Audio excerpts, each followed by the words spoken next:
New trailers for Roadhouse and Avatar: The Last Airbender were released. Dune Part 2 tickets are officially on sale, and a new Jurassic World franchise is in the works. Let's get into the movie news, everybody. Welcome back to Raiders of the Lost podcast. In our episode of movie news today, we're joined by James, all the way in Liverpool. How you doing, man?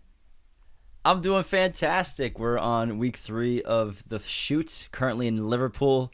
And I've been traveling a lot, so my hair's a mess right now on camera, as you can see. Your hair gets messier every time you're on the show now. I know, basically. It's like the stress of the movie shoot is just going into my hair. But it's been an amazing time. But got a little time here in Liverpool to record this with you. But I have the weekend off, so we're going to go out in the town tonight. But I'm looking at these top stories right now, and there's some interesting stuff. Now, let's get into the box office. It's actually pretty much the same as it has been the past 3 weeks. Mean Girls pulled out its third weekend at the top with $7 million this weekend.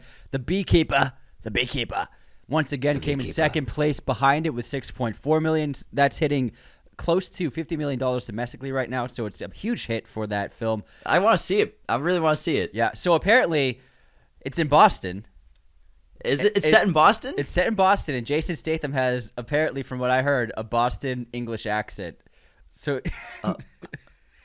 A Boston English. Well, the English accent's kind of similar to a Bostonian accent. It's similar sometimes in terms of the way it's similar, but apparently some of the words we say sound like the way that people pronounce words in England. Yeah, they'll drop their R's for a lot of things, but apparently he blended the accents together. He's just like, I'm gonna park my car. That's the English Boston accent. I'm the beekeeper. I don't have a car. All right, but third place, our boy Timmy and Willy Wonka's here, $5.8 million, over $200 million domestic. This movie has the best legs of the winter by far. It's just still in the top 5. It's closing in on $200 million domestically, and it's well over $400 million internationally. So it's been a big hit.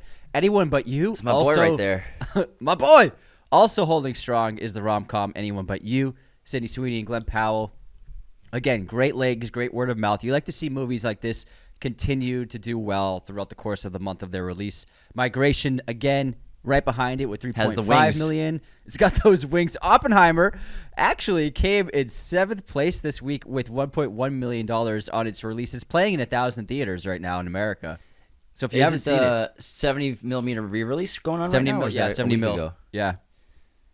Oh, I wish I had time to see it, man. But it's only playing 70 mil in a certain number of theaters, but everyone else is playing it normally. Yeah, just those specific ones. Yeah. But it's playing in 1,200 theaters right now, so it's still making money.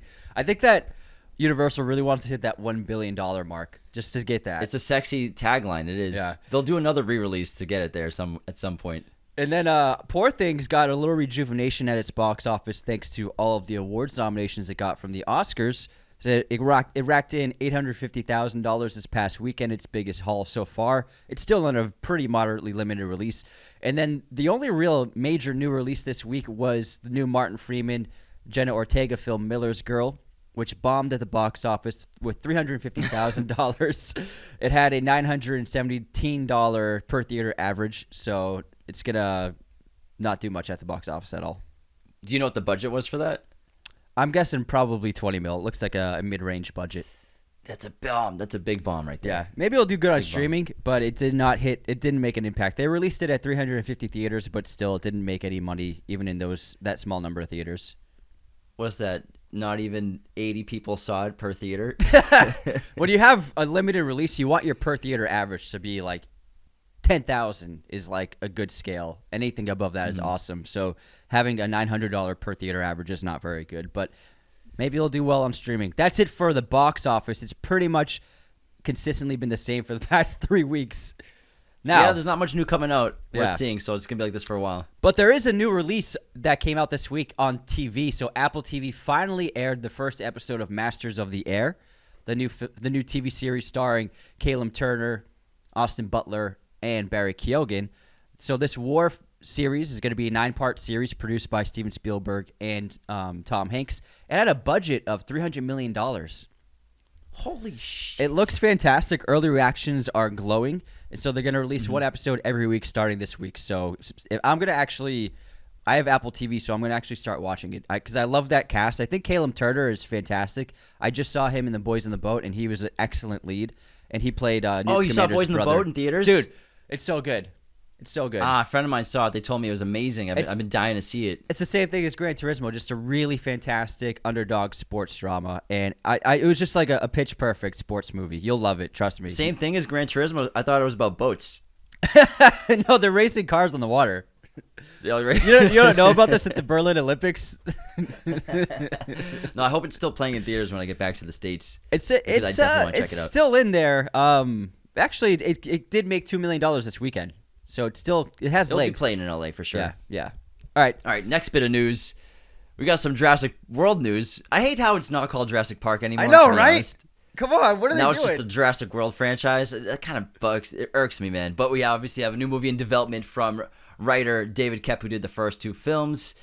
And of course they're gonna get this in development because the last one made $1.3 billion. So of course we're gonna get a new Jurassic World movie, and we'll get another one after that, another one after that. They always make very good money. I think it's smart that they hired the writer of the first 2 films, the original films, Jurassic Park and The Last World, because I think that the biggest weakness to the modern trilogy was the writing. The first film was pretty good, but then it was just Jurassic World Dominion's one of the worst movies I've ever seen this past few years. It is that bad. It's that bad, I think. The writing was really bad, especially what they did to the characters, the legacy ones, especially Sam Neill. Just Alan Grant just hanging in the background with a mop the whole time, just cleaning the floors, basically a janitor. Sam Neill getting paid $3 million to do nothing, basically. Oh my God! But I hope that he can bring the story back to the strength of storytelling that the original films had, the first few original films had, because that. Do you think that you'd prefer them to just reboot it in terms of new characters, or do you think they'll have the same characters back? I don't want to see a new John Hammond. I don't want to see that story done again because what's No, I meant like I don't mean like reboot the characters. I mean new characters, like. Oh yeah. I'd say a fresh cast. New lineup. Fresh cast. Let's try something new. I joked that in this one, Chris Pratt will be out running water dinosaurs on a jet ski. No, it's probably gonna be Chris Pratt and Bryce Dallas Howard's. It's gonna be like 20 years later. It's their daughter is like saving the world from dinosaurs or something. That's well, they basically adopted the girl who's the clone. How did cloning get in? I mean, how did human cloning get into the storyline? I don't. Well, I mean, I wouldn't say human cloning is not far fetched for Jurassic World because gene cloning and science like that was involved with it from the beginning. But it got a little too ridiculous, a little too much. But let's move on. All right, so have you seen the trailer for Roadhouse? I haven't, but I saw some images. It is fucking great. So Amazon just dropped the first trailer of the remake starring Jake Gyllenhaal, and it looks so good. It slaps so hard. Doug Liman is the director of this film. He has proven himself time and time again with films like The Bourne Identity and Edge of Tomorrow. He's such a great, talented director, and this looks really just like a perfect action movie with some tough bros, some good comedy, interesting story, and then Jake Gyllenhaal, of course, leading it as the leading man he is. And Conor McGregor looks fantastic. It looks like a really fun time. And they've really changed up the characters compared to the original film. Obviously, it has the same context of a bouncer at a roadhouse, but they've changed it up enough to make it its own thing, and it looks so exciting. However, Doug Liman is boycotting the premiere of the film. So why? Roadhouse is set to premiere at the South by Southwest Festival this upcoming March, and Doug Liman is boycotting. He's not going to the premiere, and he will not be attending any events because he's boycotting Amazon Prime. So Prime promised him when he signed on to do the film, they promised him that they would release Roadhouse in theaters if he made a really good movie. And they've just announced that Roadhouse will not play in theaters at all. It's going to be an Amazon Prime only streaming release. Wait, so they sort of had a subjective clause to facilitate a release or not? Yeah, so what happened was, I'm not sure if you remember, we talked about it months ago, but Amazon Prime announced they're committing like $1 billion to theatrical releases over the next several years. And so he, in that conversation with Doug Liman about Roadhouse, they were like, if you make a good movie, we'll put this in theaters.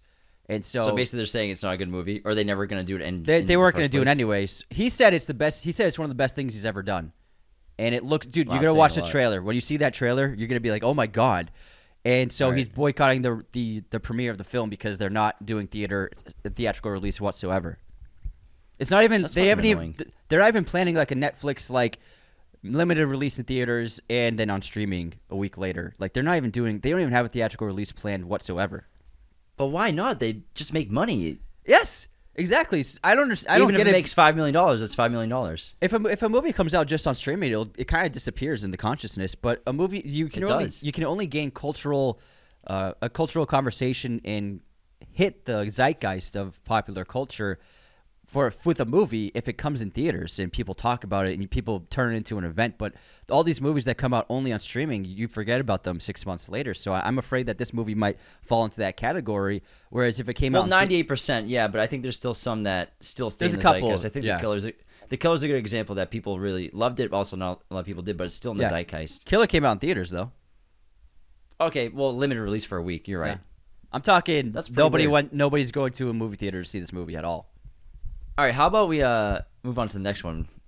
I see some Dune news here. So Dune Part 2 tickets on sale. Dune Part 2 is doing a fan event across the country. So on February 25th, you can see the film early for a couple of just one screening on the 25th all over the country. This is an early exclusive fan event. Tickets are on sale now if you want to see Dune a week before its official release date. So I'm getting my tickets. I hope we get the invite to that. No, I bet you we get this invite. Well, I hope so. This is just like a regular screening, though. We leave the 20th, but I think I fly the 25th to Scotland. This is just a regular screening. It's not an event. This is like anyone can get tickets to this. Gotcha. And seats are selling out. I'm gonna buy a ticket just in case we don't get an early invite, and it's gonna be a pretty bad seat because that's all that's left. But I don't care. I just want to be able to see it early. Yeah. But maybe I hope that we'll be able to. We might not be able to film an episode on Dune 2 until we're back from Europe. Yeah, probably not. Maybe. But I mean, it won't be that bad because it'll give everyone a week to see the film by the time we're back. Yeah, and we usually do new releases. We wait like a couple weeks anyways. Like when we did Dune Part 1, and that episode was huge. We waited 2 weeks. Yeah, that's true. Yeah, that's actually not a problem at all. All right. Let's see. I'm going to definitely watch it in Scotland, though. So Netflix is cutting down on its pricey movies as their head of the film department has left the company. So, I mean, they've been making movies like $250 million movies that nobody remembers, like Red Notice, like a bunch of movies that disappear. Gray Man. Yeah, Gray Man. Like these movies cost a boatload. They get good views for a week, but then nobody's gonna. You spent a fortune, Netflix. You spent a fortune, but you did terrible things. These really aren't terrible things, Netflix. These aren't really rewatchable movies. I think that what streamers are understanding is if we make great movies, people will rewatch them. If we make bad movies, people will watch it once and be like, I never want to see that again, or they'll turn it off if halfway they even through. finish it. If they finish it, so I believe this is probably a sign that they're gearing their production towards let's go mid-range. The Hitman is an example. Richard Linklater's upcoming film, which is slated to be released on Netflix in the summer. That's an example of a $30-40 million budget film that will probably be a big hit. And it'll probably perform better in the long run than their super high budget, high concept movies. It's very expensive films that perform for a couple of weeks, but then nobody's going to rewatch them. Is Red Notice really high concept? Let's be honest. Yeah, I mean, it's about spies and thieves and stuff, I guess. I don't know. But I mean, I think that in their own produced movies versus buying a movie like Hitman, you know what I mean? Because when you spend $300 million on The Gray Man, on Red Notice, on all these other movies that no one really is watching after they come out, they have no revenue from it at all. There's no revenue stream. Longevity is they're lighting money on fire. Longevity is an investment, and if you make a great no one subscribed to Netflix because they watched The Gray Man. If you make a great film, people will watch it for decades. It becomes an invaluable investment for them. Speaking of great movies, Knives Out is obviously a great movie, and now the third film is going to film this year. So Benoit Blanc is coming back with a new case. Daniel Craig will be reprising his role from the project written by and directed by Rian Johnson. I fucking love the first Knives Out movie. I enjoyed the second. I thought it was a bit of a step down. But I'm still looking forward to Knives Out 3 very much. And I hope that Benoit has a more active role in the third act versus not having one so much in the second film, if that makes sense. Sure. Because he's such an interesting character. But I think he's like the modern day Sherlock Holmes right now in the film world. I'm happy if just Knives Out movies keep getting made indefinitely because they're so much fun, and what Ryan Johnson and Daniel Craig ended up being like a match made in heaven of filmmaker and actor. Yeah. And it's just they're wonderful. It's a wonderful character, and I love the murder mystery. It was a perfect post Bond role for him too. Yeah, it's so good. Mid and post Bond. Yeah. I hope they make 10 of these. Honestly, I hope they just keep making them. I'm down. All right, we got some Ben Affleck 79-year-old news. Daniel Craig. Yeah, let's do it. We got some Ben Affleck news. So, 2 new movie My announcements. favorite kind of news. Ben Affleck is reuniting with his boy, Matt Damon, and directing him in their upcoming film Animals for Netflix. So, Matt Damon is set to lead the film as a mayoral candidate whose son is kidnapped, and so he has to try and find him. And Ben Affleck will be directing the film and writing it. So, I can't wait for this. And then also, Ben Affleck has finally tapped a sequel to The Accountant. So they're going to be making a sequel to The Accountant this year. So Matt's going to be involved with that as well? No, they're filming that after the Matt Damon movie. Okay, cool. Yeah, so I love how the funny thing is you can't even say it's like they're reuniting because they just did a movie this past year. I hope they only make their movies together from now on now. I know, because they love each other so much. But I would say Air was a reunion for them, but this wouldn't be a reunion if that makes sense. Well, no, because they did the last duel the year before Air. Yeah, so like the reunion happened at the last duel. That's right. But y'all know how much I love Matt. But Air was the first time Ben directed Matt. Oh, that's true. Know what I mean? That's Smell true. what I'm cooking? I smell what you're cooking. It's a wicked awesome Matt's movie, awesome guys. in that movie. Air? He should get a nom for that. Yeah, Air was just such a wonderful movie. It got no awards love, but it really I could have seen it getting some nominations at the Oscars. It was that good, I think. All right, let's talk about some of these trailers because I haven't seen any of them because I've been so busy. But all right, so Roadhouse. So Roadhouse, it's amazing. Hitman finally dropped its trailer. The Netflix picked up this film from Richard Linklater and Glenn Powell, who co-wrote the script together, and it looks so good. It looks funny. It looks sexy. Glenn Powell plays. It's kind of hard to figure out what exactly he's playing, but he's playing some kind of con man. It just looks like a fun, classic, like crime movie. He's a journalist that's conning. Yeah, and he's dressed up in different disguises in the trailer. It's a very quick trailer. It's just a tease, but man, it just looks great. The tone of it. They're playing a great like Motown song during it. It just like when I watched the trailer, I was smiling. I was like, this is exactly the kind of movie that I love to see, and it's coming out in June in theaters and on Netflix. I can't wait for this. It's gotten such glowing responses. Just played at Sundance the other day, and the reactions are absolutely phenomenal for it. People are saying it's just like a perfect. And Avatar finally dropped a trailer too, right? Yeah, so Avatar: Last Airbender dropped its final trailer for Netflix. It previously released a trailer, but this is like a 2.5-minute trailer. We're getting everything in this. The series drops in 3 weeks, so it's coming out very soon. It looks really good. I've been very skeptical. They dropped posters last week. They look good. And also just like the fact that the showrunners aren't heavily involved in the production of this live action adaptation. But from the looks of the trailer, it looks really good. The casting, I wasn't sure about initially, but they look good on screen. It's obviously very heavy CGI and green screen, but it's an inevitability. Like the scope of this story is just too big, and it would require probably like $1 billion to make it properly. But it does look very good. I was very happy with the trailer. I was pleasantly surprised. Finally seeing the characters speak. I think that the casting is pretty spot on. And what's also interesting is the TV series always strayed away from revealing the Fire Lord until later in the show's seasons. Right off the bat, we're getting the Fire Lord, who's the main villain of the series. So he's going to have looks like a very instrumental role just in the first season, which is pretty new. So I think that is smart for them to be like, let's show the Fire Lord, let's get him seen by new people. Fans of the show already know him, but let's try to entice new audiences with this main villain, and let's reveal him right off the bat.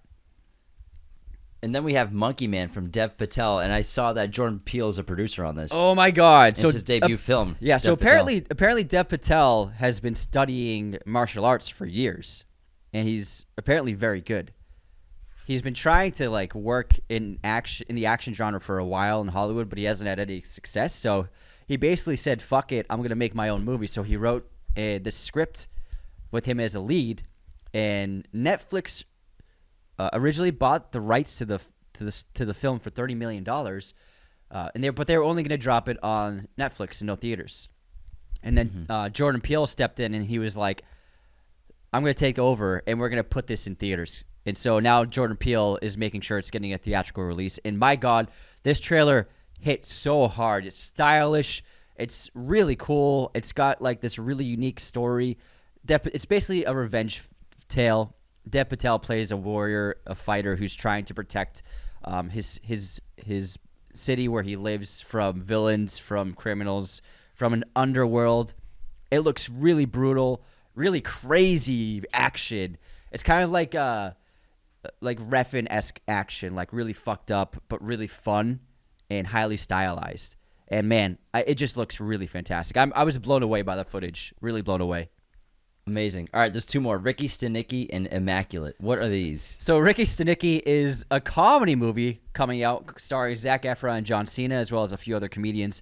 It actually looks pretty good. It's like a laid-back, raunchy comedy. So Zac Efron has two friends, and they're a trio. And for years, they've been making this excuse to get out of situations, to get out of things they don't want to go to, get out of events. They made up a fictional best friend named Ricky Stanicky. And they've always used him as an excuse to get out of like going to a wedding they don't want to go to or whatever. And they've been doing it since they were teenagers. And they've like made excuses like Ricky Stanicky has cancer. Sorry guys, we can't make it. Or like something horrible happened to Ricky. We have to go see him. But now everything's coming on to them, and everyone's like, "Who is this guy? This mystery Ricky Stanicky?" So they come up with a plan like, what if we hire somebody to play Ricky Stanicky so we can prove to people that he's real? And John Cena plays this ridiculous, washed-out actor that they hire who's like a drunk, an alcoholic, a drug addict, like ridiculous guy to play Ricky. And so they bring him to like meet his family and work and stuff. It looks like a fun, like raunchy humor comedy, and I think I'm definitely gonna see it. It looks like a good time. That's an awesome idea. Yeah, that's a really good idea. You should watch the trailer. John Cena, he's a very funny guy, and it's really letting him flex those muscles. True. And then Immaculate, what kind of horror movie is this? So Immaculate, as you can tell from the title, it's about Immaculate Conception. It stars Sydney Sweeney, where she plays. I think she's becoming a nun, like in nun school, like at a convent or whatever. And crazy stuff starts happening, and then for some reason, somehow she becomes pregnant, and it looks like it's very Rosemary's Baby-esque, like she's pregnant with the Antichrist. So it looks really cool. It looks stylish. It looks pretty scary. Some really interesting imagery. It made me very curious. I mean, we got a bunch of exorcism movies last year, so this is kind of fitting that kind of vibe, but it's not an exorcism movie. So I'm really interested. We'll get a bunch of Immaculate Conception movies. Yeah. New trend in Hollywood. All right, let's get back to some more movie news stories. So Tenet's getting a re-release on February 23rd. On the 23rd, you can see Tenet again in theaters and in IMAX. Oh, we're going. 23rd. Hey, why didn't you bring up the Dune Popcorn bucket to me? Have you seen it? No, you should have sent a photo of this to me today. Like, what's going on, Google man? it right now. Your friends. Google it right now. Googling it. So, for the release of Dune, Warner Brothers came up with this popcorn bucket for AMC, and so it's like it's a sandworm coming out of the bucket, and it's got all of its teeth. That's amazing. It's Shai Hulud. But people are making a joke about it as like what they're like. Oh, yeah, I get it. Yeah, I'll do it. They're like what's her number? Like it's become like this crazy meme on the internet. Because it's like is that ridiculous. A sandworm in your bucket, or are you just happy to see Dune Part Two? It's so funny. Oh my god, it's just ridiculous. But another win for the internet. Like if you go on any post of it on Instagram or Twitter, the comment section is just to die for. It does not disappoint. I'm buying that 100%. It's when I go so to fucking funny. It's like the comments on all of the posts. I was dying looking at them yesterday. Oh my god! It's like, does a marketing team realize that this is ridiculous? And there's no way you can't predict that. There's no way you can predict that reaction. It was just like one. But I mean, if anyone saw that, that's exactly what it looks like.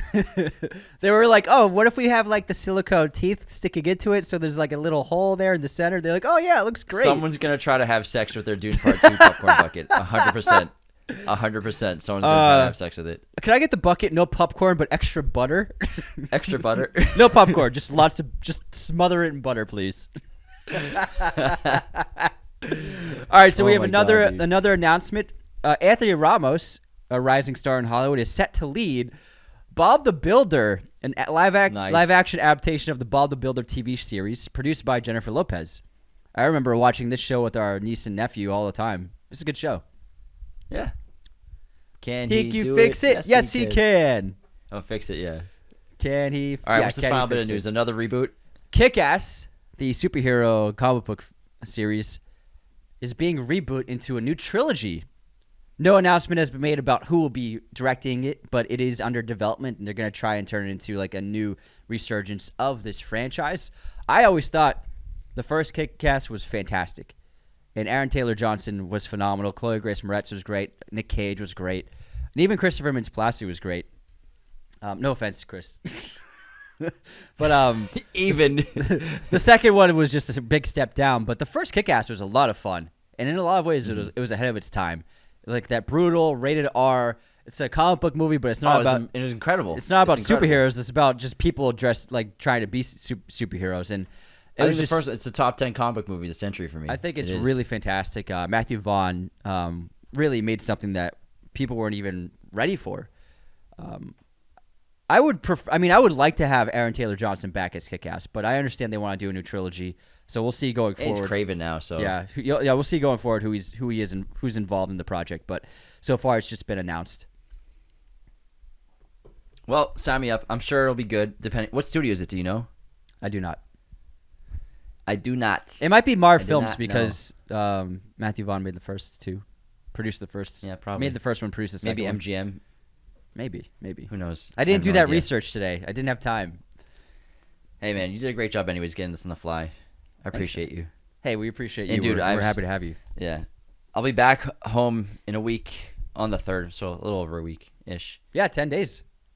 Yeah, I'll be back soon. But I appreciate you holding the fort down. There was so much interesting movie news this week, despite it being a slow week. Yeah. I got to catch up on these trailers. They sound awesome. Dude, watch them. Like Hitman, Monkey Man, and Roadhouse. Oh my God. They are awesome. I will. And so, all right, I'm going to do this special week of episodes while you're still gone. I told you about this. I'm going to do an anime week on Raiders of the Lost podcast. Shit. So I'm going to do, with our amazing sound mixer, Jacob, we're going to do an episode on Attack on Titan, which I just finished. And then we're going to do an episode on Avatar Last Airbender just in time for the release of the live action series. So those episodes will be... Are you talking about the first week of February? Yeah, the first week of February, that Monday and Wednesday. It's going to be anime week. Oh, amazing. Yeah. Yeah, because I don't get back till the 4th. Yeah. So it's going to be... Because of the time change. I'm really excited to record them because I had an amazing time watching Attack on Titan. And I know a lot of you listening are huge fans of it. And it lived up to all the hype. So we're going to make 2 really great anime episodes for everybody that week. And then when I'm back, at some point, we'll do a podcast about this movie that I'm working on. Absolutely. We'll bring the director on and everything. Yeah, it's been a crazy experience. I can't wait to hear more. From what I've heard, just every day, little bits. Every day, like it's just been madness, chaos, but also just the most fun ever. Mm-hmm. It's fucking great. It's been a blast. Well, that's it for movie news. For like a week. Thanks to everybody for tuning in. Don't forget to become a patron at patreon.com/Raiders of the Lost Podcast. We have all sorts of tiers, and you can listen to this show ad-free with just the $5 tier on Patreon. So be sure to join if you want to skip all of the ads that we throw across these episodes. All right, take care, everybody. Thank you for watching Raiders of the Lost Podcast. Be sure to hit that subscribe button, hit the like button as well, notifications for sure. Listen to the show on Apple Podcasts, Spotify, everywhere you can listen to podcasts, and be sure to check out this other content we have on our YouTube channel.